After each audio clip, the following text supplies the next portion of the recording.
Emmanuel Macronun terror təşkilatlarının rəhbərləri ilə birbaşa əlaqəsinin olmağını bizə müsahibəsində erməni jurnalist Leo Nikolyan da təsdiqlədi.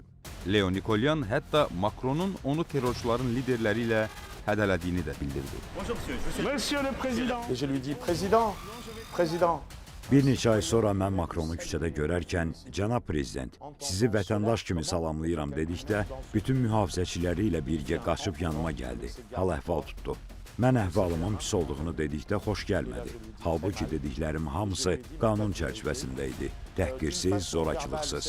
O vəziyyətdən çıxmaq üçün Asala terrorçusu Ara Tonayan və onun qohumu, Daşnak lideri Murad Papazyanın adını çəkdi. Franck Mourad Papazyan, le chef des Daşnak.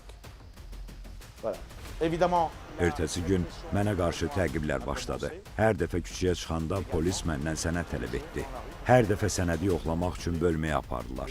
Şəxsiyyət vəsiqəsinə baxıb, bəli, Leo Nikolyansan, amma yoxlamalıyıq deyirdilər. Hər dəfə də 4-5 saat davam edirdi, hər gün. Bazar ertəsindən bazaradək. Üst-üstə 52 saat təcridxanada olduqdan sonra mən Fransanı tərk edib, vaxtımı Beyrutda, Dubayda və İstanbulda keçirdim. soit au Liban, à Dubaï, à Istanbul. Bugün Fransada bütün siyasi qüvvələr və xalq Makrona qarşı mübarizə aparır. Combat contre Macron.